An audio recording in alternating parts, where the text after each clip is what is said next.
today, mag-get ready with me ako. Because it's my project, okay? So, medyo alanganin ako kasi nahiya ako magsalita. So now, ano ba get ready with me lang kasi that's my talent, I think. And now, mag-start ako kasi time check, it's already 5:52 and medyo nag-rush na ako kasi ngayon yung submission nito and 11:59 yun, mag-i-edit pa ako after nito. Siyempre, mag-makeup, medyo matagal din yan. So, watch this, guys. So, before I go to makeup, I used to clean my face using toner. Siyempre, di mo mawala. It's very important. And, also, I used to tie my hair. Pero, nahiga kasi ako parang pangit ko pag nakatali ngayon sa video. So, lulugay ko na lang siya. Siguro magtatali ako mamaya na. Ayan. So now guys, after the toner, mag-moisturizer naman ako. And bago lang to, and bago ko lang din siya ita-try, this is the Clued Double Oat Moisturizer. And hopefully na gumana siya sa akin. I mean, mag-effect siya sa akin ng maganda. So, let's see. Oh, mahirap siya yung actually, wait. Ay, nakasarado. So, ito na talaga. Nakasarado siya kanina, kaya ang hirap niya, i-push. Oh, medyo watery siya. Ayan. Unti lang.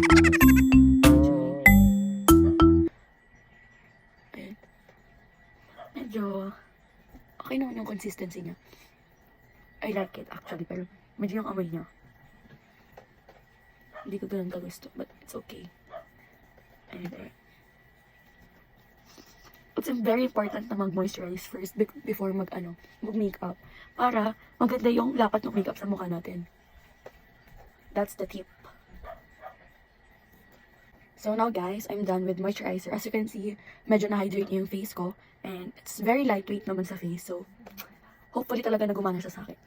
So yan, after ng moisturizer natin, we need to use a sunscreen. It's very needed today because alam niyo naman yung panahon natin ngayon. Nag-iiba na talaga. Minsan mainit. Tapos ngayon, medyo maulan. So, hopefully na, safe kayo lahat dyan sa mga bahay niyo. So, ayan. Kailangan madami kasi nakaharap ako sa ngayon, sa ilaw. Medyo nakakaano siya sa mukha. Ayan. Favorite ko tong sunscreen na to guys. Very lightweight. Recommended ko sa inyo to. Ayan. Super lambot niya sa mukha niya. Kahit damihan niyo lagay, hindi siya malagkit. Kahit leeg, lalagyan niyo guys ha. Sorry kung medyo maingay sa background ko. Alam mo yung family ko medyo maingay. Meron yung mga aso namin. Oh my God. So now, as you can see, very glowy ng face ko kasi maayos yung pag-base natin ng mga skincare natin. It's very important guys na mag-skincare muna bago mag-makeup. Yung prep ng sa face natin. Para maganda yung lapat sa face natin. Kasi dati, hindi ako nagsiskincare, direct makeup. So, ayun, nagka-acne ako, diba? So now guys, after the skincare, mag-makeup na tayo. So, before tayo mag-makeup, it's very important na mag-primer din para mas maganda lalo yung lapat ng makeup sa atin and para kumapit lalo yung makeup sa mukha natin. Ayan. Actually, dati, hindi din ako marunong mag-primer kasi direct, concealer. Tapos natutuwa ako. Kasi nga, sa mga napapanood kong video, it's very important na mag-primer nga daw. Ayan. Na mamatify na yung mga pores natin. Okay. So, after natin mag-primer, pupunta tayo sa pagkikila, which is my favorite part. And this, I'm using this brow gel from Squad Cosmetic. And this is my favorite kasi nakahold na talaga yung kilay ko kahit ilang oras. Yun. And this is my favorite part kasi bata pa lang ako. I mean, grade 7. Inahita na ako ng kilay ng tita ko. And then, ayan, na-trigger ako mag-kilay nun. So, ayun yung pinaka first makeup ko yata na favorite na ginawa agad. Ayan. And ngayon, hanggang ngayon, favorite ko na siya.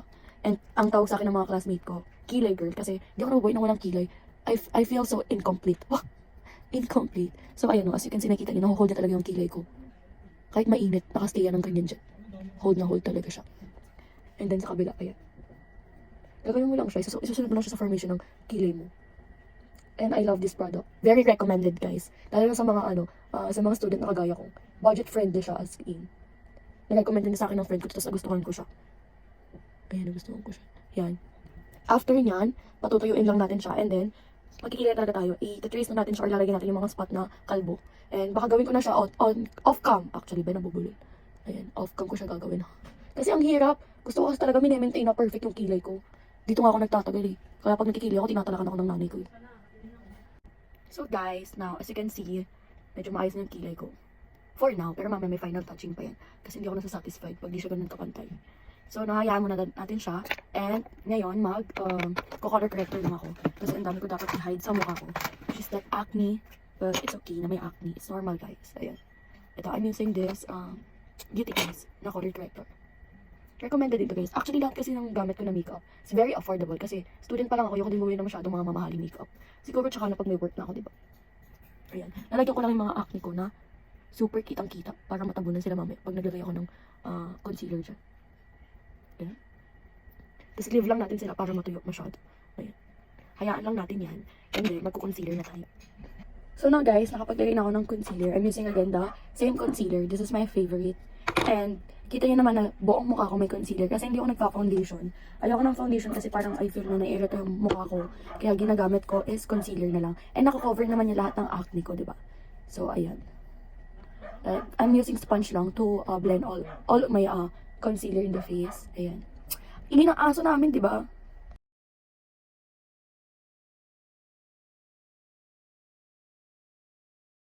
Then, na ako i-blend yung mga concealer sa face ko. Kita yun naman na mas maputi yung face ko kaysa sa leg ko. But, you know, trust the process. Trust the process. Blend lang yan. Tapos mamaya, magkakakulay na yan sa leg ko tsaka yung mukha ko. Kapantay na yan. Tsaka diba sabi ko sa inyo, medyo maputi sa akin yung concealer na yun. But it's okay. So, after natin mag-contour, medyo naparami sa ilong. But mamaya na yun. Mag-blush naman tayo. Cream blush. Boost na siya, oh. Anyways, ayan, lagay lang natin dyan. Over blush. Char. So, after yan, i-blend lang natin yan. Using my brush. Ginagano ko siya sa wipes para malinis na maglagay sa mukha ko. Ayan. Dop. Medyo hindi na siya madaling i-blend kasi nga. Medyo tumigas siya sa ano ko. Sa bag ko. Kasi bihira ko siya gamitin. Over blush ang atake. Grabe.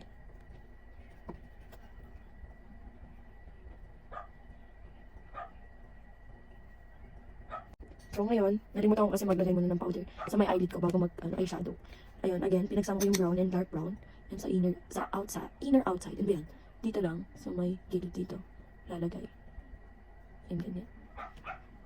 Pati naman lang siya. Kakalat mo lang siya para magmukhang may color yung eyelid mo. Diba? Parang buhay na siya. Same lang din sa kabila. Ganun lang din gawin mo.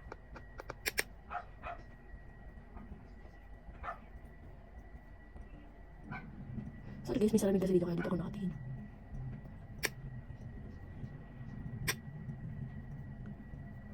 Diba? Medyo nagkakulay yung mata natin. Split lang ng blend. Ayan. After yan, nalagyan natin siya ng shimmer, but off cam ko na gagawin para mabilis. So, wala na tayo mag-ace ng kilay. Final na yan. Tatanggalin natin yung set ng powder sa mukha natin.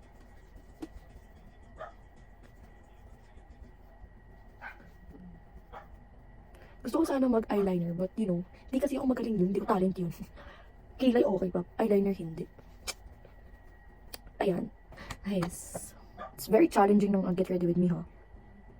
Kaya shoutout sa prof ko kay Sir Heidi. Sana magustuhan mo to. Uno naman. Char.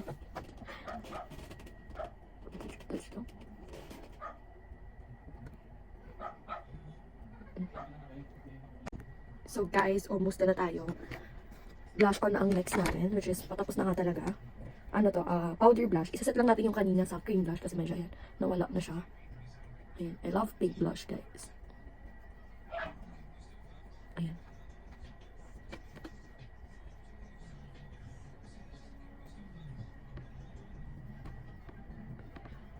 Putok na putok ang blush on. Sana maganda tong kalabasan ng makeup ko kasi hindi ako marunong talaga actually. Kung ano lang yung ginagawa ko sa mukha yun lang. And sa pag-edit, good luck talaga sa akin. Kasi I'm not good at editing. So now guys, sa lips na tayo. Ayan. Pagay lang natin. We're almost done guys. So this lipstick, I'm using this. Nude color nito. Favorite ko to kasi lambot sa labi. And I always want a overline lips. Parang gumukhang malaki. Parang still early na. Pasensya na ko lang gumagawin yung ngipin ko kasi ang sakit ng ngipin ko, hindi pa ako nagpapa-adjust. Bukas pa ako magpapa-adjust eh. Puro singaw na ako.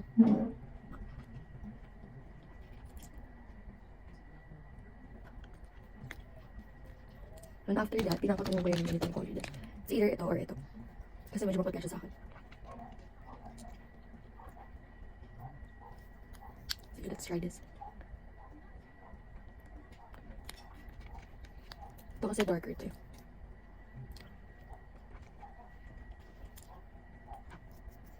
Lastly, this. This is from, ano ba to? BYS.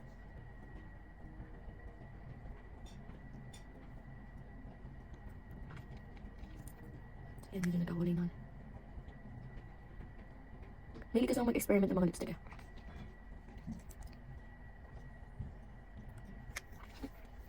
And, wala. Wala. Wala. Wala. Be right back. Ayusin ko lang talaga lahat. Para pagbalik ko, final na to. So, this is the final look, guys. Ayan, ganda-gandahan na siya. Naglagay lang ako ng mga accessories para mas lalong ma-appreciate, diba? What do you think, sir? Ayan. Pretty na ba? Ang gulo lang ng hair ko eh. Pero, ayan guys, this is the final look. As you can see, it's giving naman siya, and I like it. Okay guys, this is all na. Dito na matatapos yung video natin. So, I think talaga makatulong siya. Bye!